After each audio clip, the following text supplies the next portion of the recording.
जय हिंद दोस्तों, आप सभी का स्वागत है आपके अपने परिवार में। तो बिल्कुल अपने पॉकेट को ढीला करने के लिए तैयार हो जाइए, क्योंकि बीपीएससी फिर से आपत्ति आपसे मांग रही है और इस आपत्ति को करने के लिए, आपत्ति दर्ज कराने के लिए आपको 500 रुपए आपके पॉकेट से खर्च करने पड़ेंगे।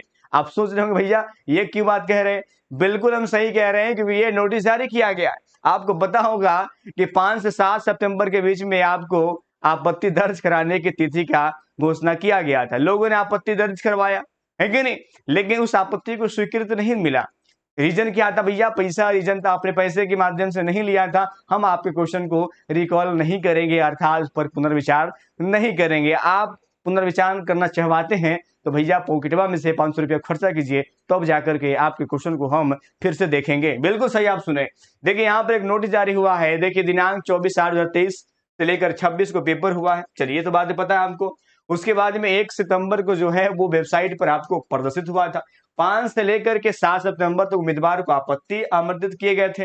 पुनः दिनांक 8/9/2023 से दिनांक 11/9 तक आपत्ति को आमंत्रित तिथि बढ़ाया गया था। ये बातें आपको पता है, विस्तारित किया गया था। तदनुसार उपयुक्त विषयों से संबंधित प्रश्न पुस्तिका जो ABCD एवं प्रश्न पुस्तिका EFGH ये महिलाओं के साथ में था, ये पुरुषों के साथ में था ABCD। ठीक है, ये सभी प्रश्नों के लिए द्वितीय अवबंधित जो है उत्तर दिनांक जो है 16/9, आपको पता है 16 सितंबर को जारी किया गया। आपको पता होगा आयोग द्वारा जो है उसके वेबसाइट www.bpsc.bihar.nic.in पर उपलब्ध रहेगा। ये तो उपलब्ध रहेगा, अभी है ही, आप देख सकते हैं। कह रहा है उपयुक्त परीक्षा में सम्मिलित मात्र वैष्णव उम्मीदवार। देखिए अब यहाँ पर मजा आएगा और आपको समझ में आएगा भैया 500 रुपया खर्च करना पड़ेगा।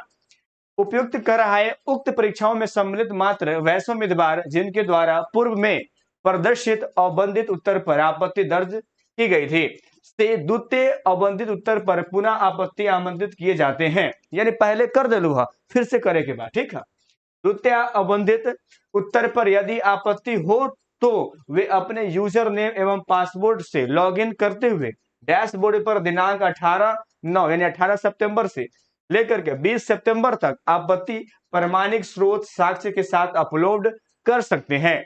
डैशबोर्ड के माध्यम से द्वितीय अवबंधित उत्तर पर आपत्ति दर्ज करने हेतु प्रत्येक प्रश्न के लिए 500 रुपया शुल्क के रूप में देय होगा। ईमेल अथवा स्पीड पोस्ट के माध्यम से किया गया आपत्ति स्वीकार्य नहीं होगा। द्वितीय अवबंधित उत्तर में जिन प्रश्नों पर निर्धारित तिथि तक कोई आपत्ति प्राप्त नहीं हुई तो उन उत्तरों को निर्विवाद रूप से आदर्श उत्तर माना जाएगा एवं तत्पश्चात इन प्रश्नों पर भविष्य में कोई आपत्ति जो है विचारनी नहीं होगा। महाशय बताइए, मैं एक सवाल करना चाहता हूं, ये जो बातें लिखा हुआ, ये बातें आपको 5 और 7 सितंबर को जब आया था उस वक्त भी बात लिखा हुआ था। मैं आपको दिखाना चाहता हूँ वो भी सूचना, ताकि आपको समझ में आ जाए कि भैया कुछ बात नहीं, बस खेला वेला हो रहा है, आपसे पैसे लेने का विचार इसका है, पैसा आपसे लेगा। देखिए यहाँ पर एक पहले वाला हम सूचना आपको दिखाते हैं।